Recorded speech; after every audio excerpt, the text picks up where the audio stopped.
So my name is Suzi Murphy. I'm a RN by training, but have been dabbling in product development. Recently licensed a product that I'm looking forward to seeing come out on the market, and hooked up with Warren, and we've had some great chats, and we want to share some of our tips for the audience today. Suzi, where do you live? Oh, I'm in Seattle, Washington. Which is in what country? The United States. Okay. Sorry.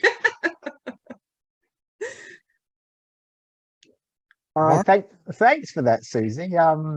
I'd just like to say I really wanted Suzi to join me on this because inventing is a team game, and Suzi has kind of really inspired me, helped me solve some of my problems, and she's a great person and a great inventor. So thank you for joining me, Suzi. And yes, it is easy to forget that this is an international forum, not just a kind of an American forum. So to get on to me, I'm Warren Wilson. I'm an inventor. I invented not necessarily my best invention, but my most successful invention was the kids' building block system called Better Blocks. And they're blocks like this. They click together and they move. Like Lego blocks, but they move. And really, I guess I like sharing my journey with people so other people can learn off, the things I've done that worked and the things I've done that just haven't quite worked out so well, But I live in Adelaide, Australia. So I'm really, to be honest, I'm really excited to be here and to share some of my knowledge with people.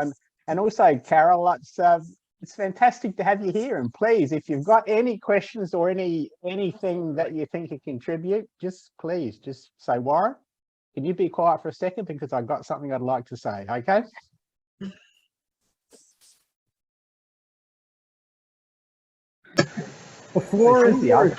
Suzi, Warren, it's your platform. Okay, great. Thank you very much. So I think one of the questions that comes up for several people is, how does an idea even come to your brain? Like what inspires our ideas? And I think I'll let Warren kind of talk about his better blocks, and I may add a little bit of sprinkles here and there, but why don't you talk about better blocks and kind of how did that idea come to you? Actually, thanks. It's a good question, and for me, I often get my ideas in when I see a problem.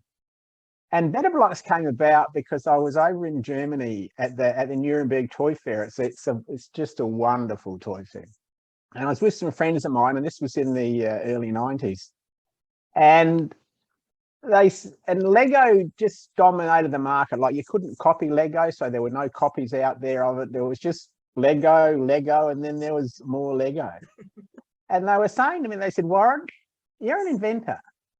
We really would love something to compete with Lego. And of course, it needed to be different because Lego had their paints and protection. And to be honest, it just bounced off my head. Like, I had a little bit more I had a little bit more hair then, so it took a little bit longer to bounce off my head. But that's what started the ball rolling. They had a problem. They presented it to me. And like I said, I didn't think much of it, but I can remember about 3 months later, I was back home in Adelaide, and I was driving down the main street of Adelaide past just one of Australia's best sporting grounds, Adelaide Oval. And all of a sudden the idea came, said, why not build a building block that moved? That would get around all Lego's patents. And that was kind of how my journey started. But it all started really because I overheard, I was just given a problem. How are we going to solve this? And that's what I find most of my inventions come from. I agree. A problem in your daily life, you'll look at something and you'll think, there's got to be a better way. I'm sure pretty much most of us have done that at some point. And that better way gets your creative juices going of, ooh, it would be neat if it did this. But a lot of people just stop there and they don't write down the idea and they don't take it to the next level of creatively trying to solve the problem. We've all said it, but it stops there for so many. And they don't take it further, thinking I could actually solve this problem. And back to what Warren said, I mean, he was at a toy fair, but it happens in everyday life for everybody. And so when you do get those ideas, write them down, because you may have a solution that you had no idea was possible. And today, I'm sure you're going to learn a lot about how to make those things become reality. So Warren, after you get that brilliant idea, what do you do next? I think that would be helpful for the group to know. Well, I always say coming up with the idea is the easy part.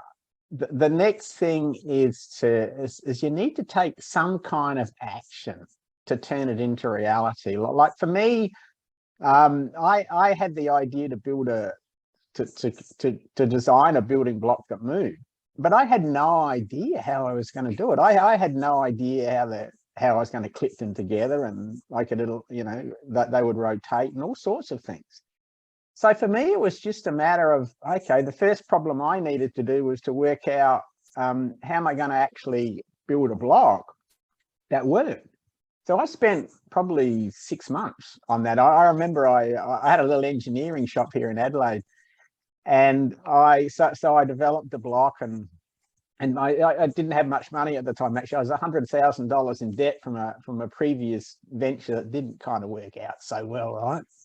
But so I didn't have a lot of money either. But what I did is I made a really simple plastic injection molding machine, and I produced some blocks. And I always remember that the blocks from this machine would take me about a minute each to make. And probably every second block was a reject, so I'd have to throw it away. And I made 5,000 blocks. So you can imagine how many times I was there just in my shed to working away doing it. But eventually I'd made the blocks, I had some samples, and then I had to go out and find people to back me, because like I said, I didn't have any money, didn't have the ability to manufacture it, didn't have the ability to market it, didn't have the ability to really sell it on a commercial scale. So there was a lot of things that I didn't have the skills to do, but I knew were important. So I spent 3 years looking for people who wanted to be involved. And I always remember that the turning point, this is I find how life works and success often works, is that I was talking to my sister's boyfriend, John Wilkie, who was a carpenter. He knew nothing about toys, nothing about blocks. He was just a successful carpenter, right? And a cabinet maker, actually. And he said to me, he said, Warren, I've got a mate of mine in America, Kelvin Claney, who might be interested. Why don't you ring him up and have a chat with him? And I did. And the end result of that offhand comment that came out of the blue that you could never, ever put in a business plan was a product that we went out and Kelvin sold $45 million worth of blocks. And we made about 6 billion blocks.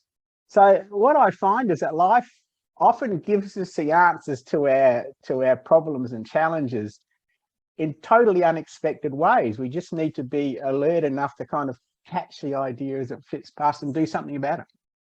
So that's it's kind of in a nutshell, Suzi, how it kind of worked out for me. So for those of you who don't have an engineering shop, some other tips on how you can take that idea and make it at least a sketch or a rough draft. You can use cardboard, you can use paper, you can use clay, and you can just kind of mold it and try to play with it a little bit. Use tape and glue and just see if you can get it to roughly look like or act like what you want it to do. It does not have to be pretty. You don't need an expensive shop. Most of us can use scissors, tape, and paper. And it's amazing what you can actually do when you're determined to do that. And so don't get discouraged that you don't have a lot of money and a lot of materials, because Yeah. anyone can find a way with cloth or paper or things in your house, and you can find a way to kind of make something.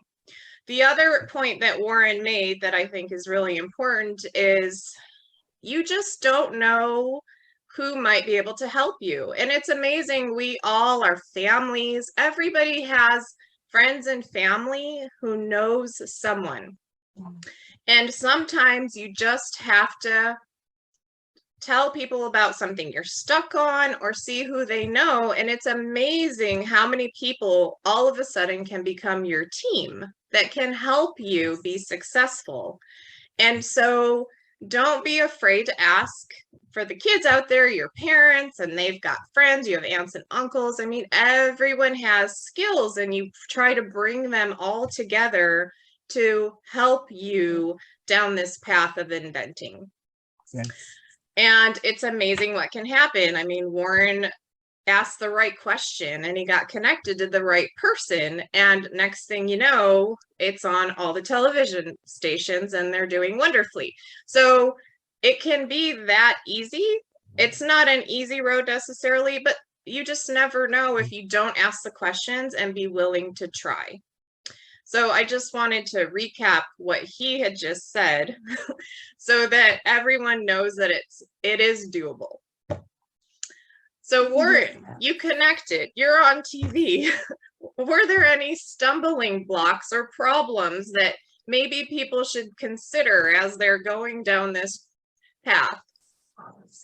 Actually, there were, but before I go on, I'd just like to say thank you for what you said about recapping, because you mentioned about, to me, it's persistence, and I kind of really missed that point. But like I say to a lot of people, like, and I'm reasonably clever, but I'm not that much smarter than the average person, to be honest.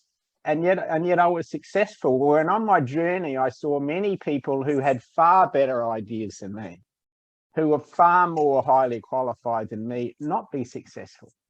And it was simply because they gave up. And to me, it was just really about the key is like you said, Suzi, it's persistence and to find a way. If you don't have an engineering shop, a little like I had, well, so what? Like there's 3D animation, CAD animation. There's a whole different ways.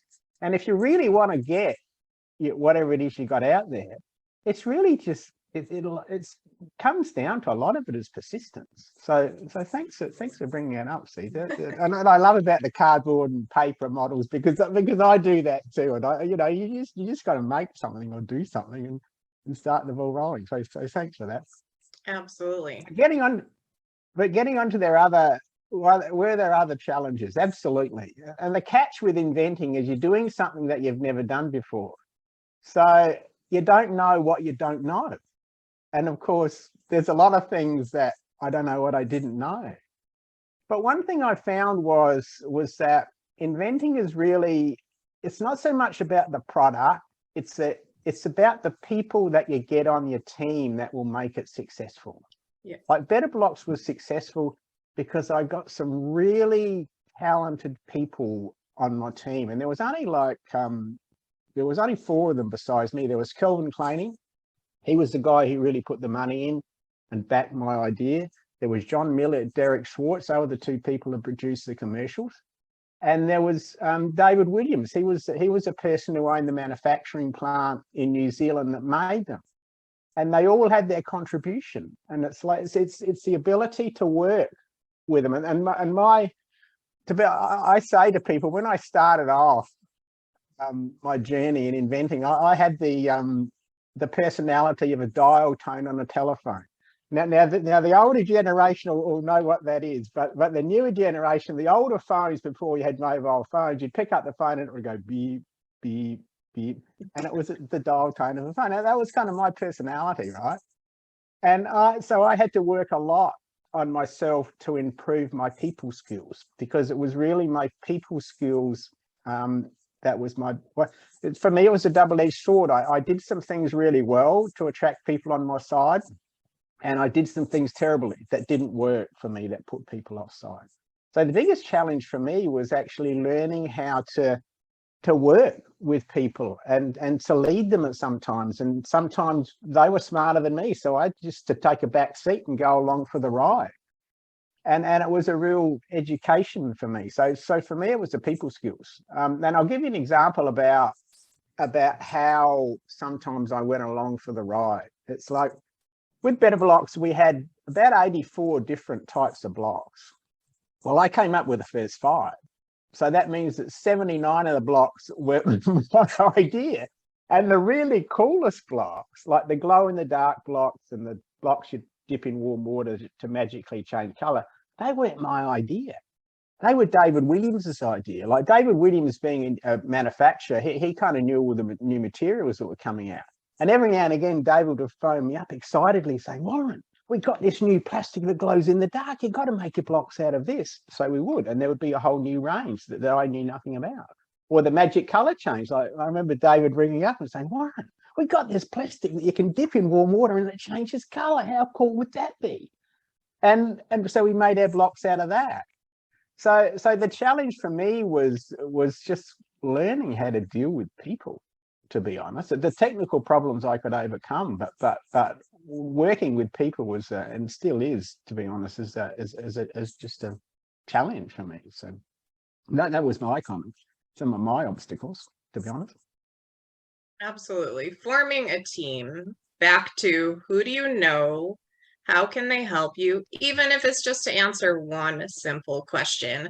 But then you know that they've got that skill that can help you with your future problems, because I'm hoping all of you won't stop at one invention. There's a big world out there and lots of needs. So definitely, and being open to what people say. I think one of the things for me, which is a little different than what Warren mentioned, is you get feedback on your products. So people will give you their thoughts on what you're showing them. And we love our products. We consider them our baby. But sometimes your baby doesn't quite meet the needs of what people want exactly. It's close, but it's not exactly there. And another thing that I think is really important is to love your baby, but be willing to make some changes if that makes the difference between you having it on the market and getting it invented and out there for everyone and not having it there. So we have to be willing to, I call it pivot, be able to change it so that it will work for a larger audience. And sometimes we have to be flexible, which is another key word in inventing. And that goes with working with people. We have to be flexible and we have to be willing to work as a team. And if you're willing to do that, you can get a lot farther than if you just say, no, it has to be this way. And I think that's a really important lesson I've learned. I'm sure Warren's learned it along the way. I don't think you can invent without learning those lessons. And so I wanted to ensure that we bring that point forward as we continue talking. So Warren, let's see, the next thing that we're gonna probably touch on is, okay, so back to your Better Blocks. There were several different products that came out. It's on the air. How do you handle that? Now it's successful. Now what happens? What do people do? How do you manage? Are you just done once that happens, or do you stay involved? How does that work? Do you want to know the truth of that, Suzi? I handled it very poorly, to be honest. I say that because I went from being a really introverted guy who like I had a little engineering shop, but it was Warren and Warren and Warren. I was the sole person in it. And who did I speak to all day? Well, I spoke to Warren, right? So as I said, I was an introverted guy that kind of had the personality of a dial tone on a phone. And within about 12 months, I went to being a reasonably key member of a fairly successful international business. and it just freaked me out. Like it's like the person. Here's what I say is that if you want something in life, there's a little formula called be, do, have. Like if you want to have something, then you need to take some action, you need to do something. But to do something, you need to become a person who can take those actions, right? Well, I kind of did a lot of work to get Better Blocks into the marketplace and find the people.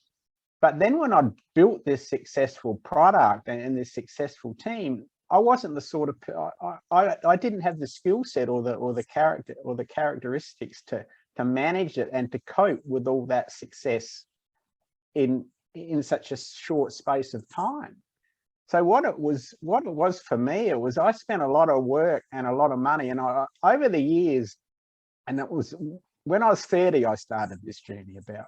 I thought I was a person. I thought if I want to get to where I want to go, I need to change. I need to clean up some of my behaviours. So I've been working on myself for about probably 30, 35 years. And what I found is that I've spent far more money and far more time trying just to become a decent human being who can be successful and run a successful business and kind of, run a successful business and be the sort of person that people want to hang around and be involved with than I have on developing products, because developing products is always the easy part. So for me, it was about becoming a person who could be a successful inventor and kind of share my journey with other people and particularly kids, other kids who are on that journey. And that was kind of that was really my person. Like everybody has their different challenges, but for me, that was really my personal challenge, because I've always been one who, I've always told everybody everything. I'm not one of these secret inventors who can't share your secrets. I love sharing what I'm doing, and if I've got some challenges and I need some other help, I love it. And it's just because I guess part of my purpose is to help people out. If people can find their journey in life easier because of something I said, whether it be a success or whether it be I advise you not to do this. Well, that's where it's at for me. And I'd like to share also comment on something that you said before about not sure of your wording, but when you were talking, you brought to me about you need to be flexible. Here's what I saw in my journey, right?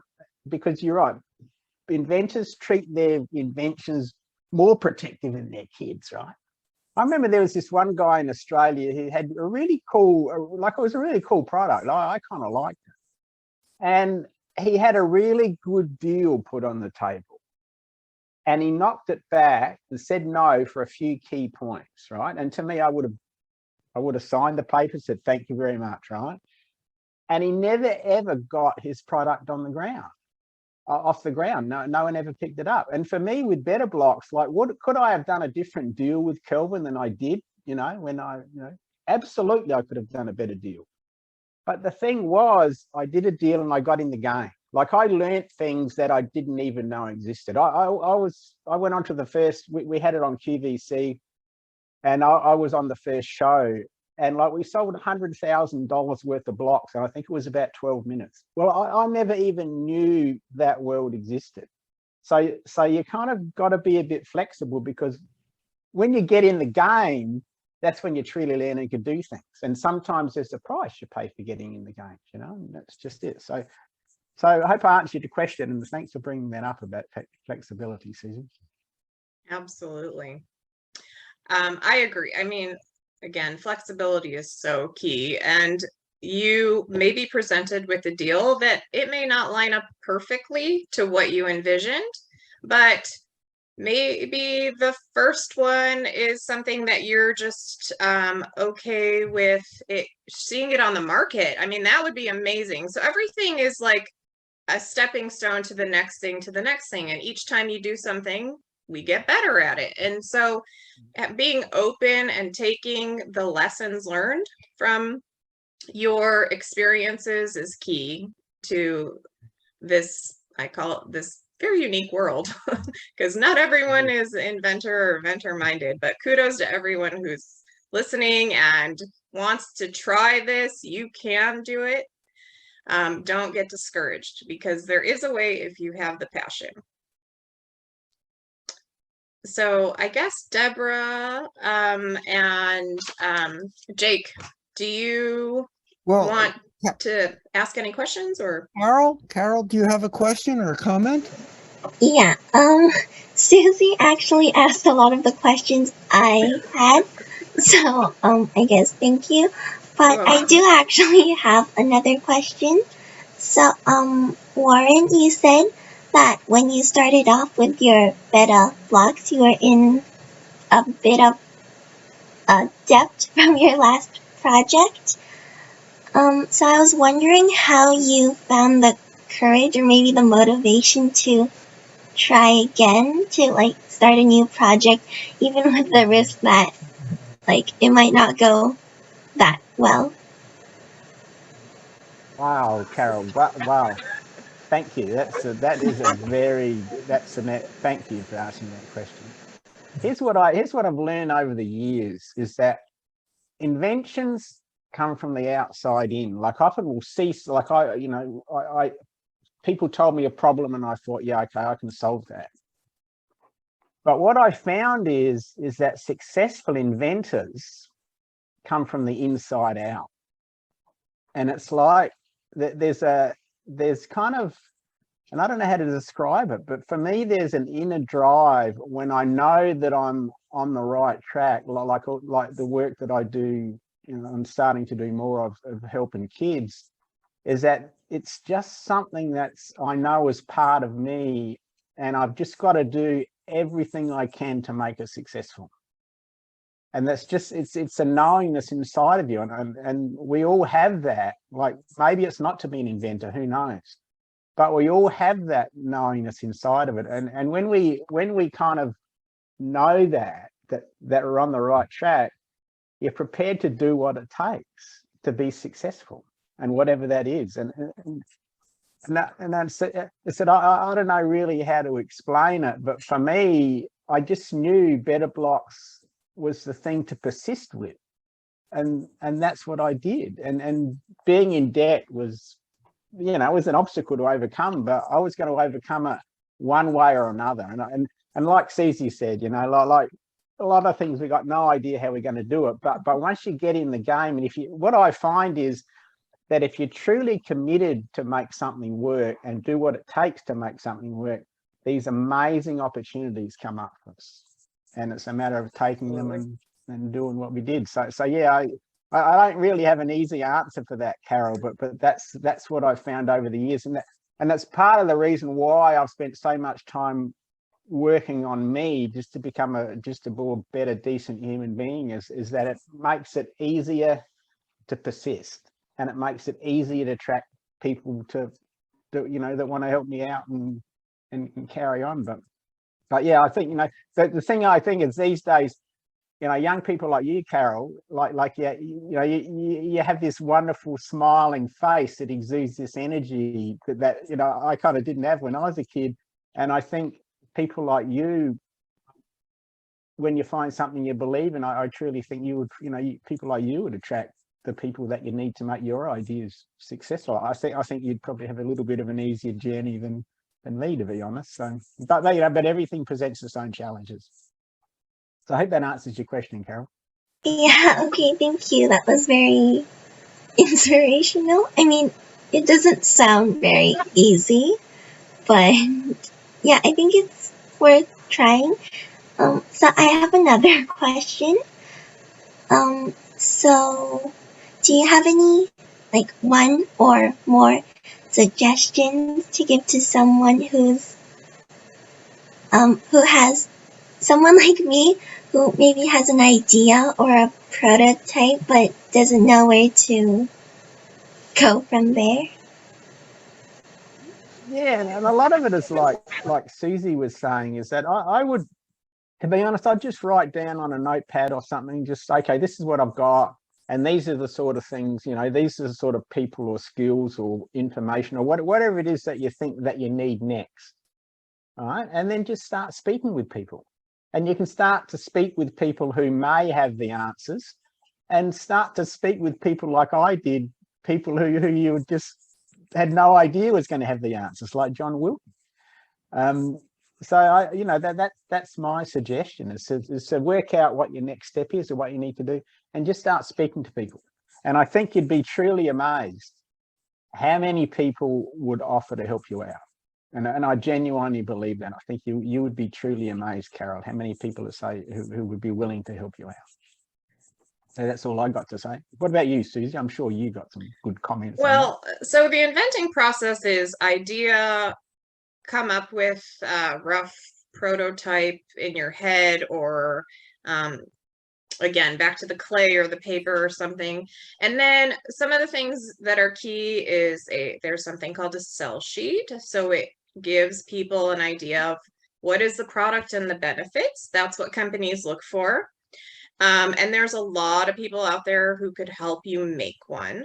And then a lot of companies like to see video, and it's just a brief story kind of showing how it works. You can even use someone to make you how the product functions on the computer, if you can't do a really in-depth prototype. And these are things that you typically use when you're reaching out to companies.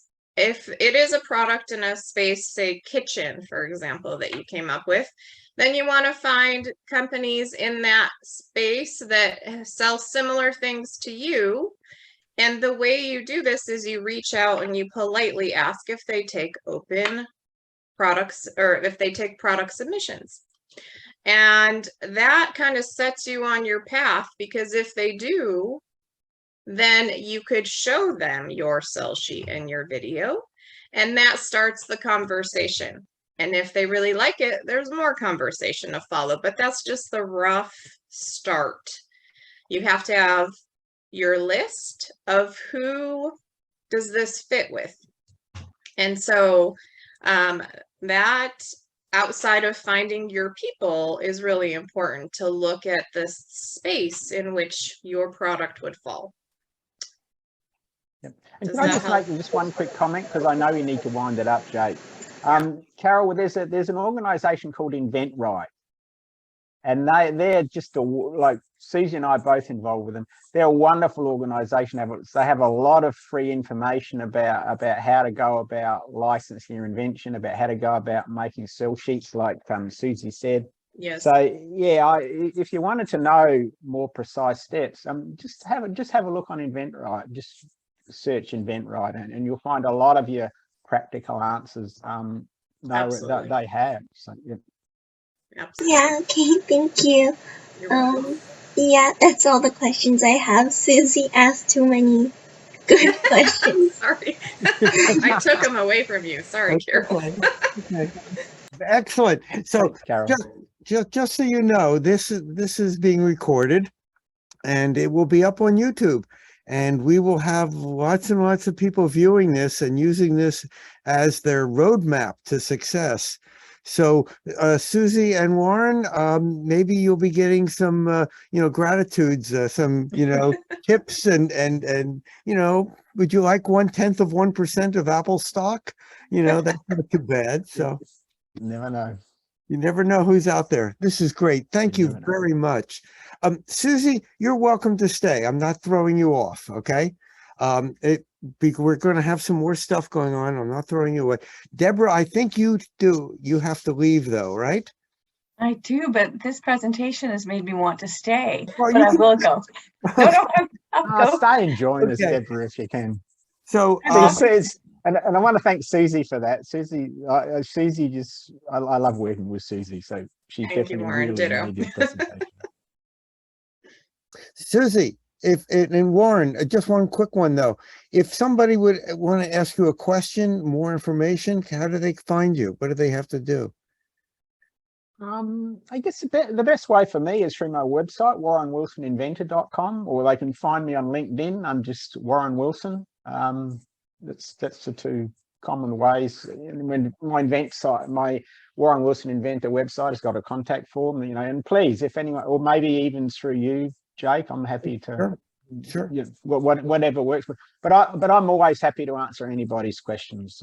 So please feel free. You know. Great. Excellent. Same here. Maybe through LinkedIn might be the easiest initially, just so it doesn't fall into the email junk or the unknown space because we all get so many emails. So LinkedIn, and mention that you saw me on here and you had some questions. Happy to help. Great. Thank you both. Thank you very, very much.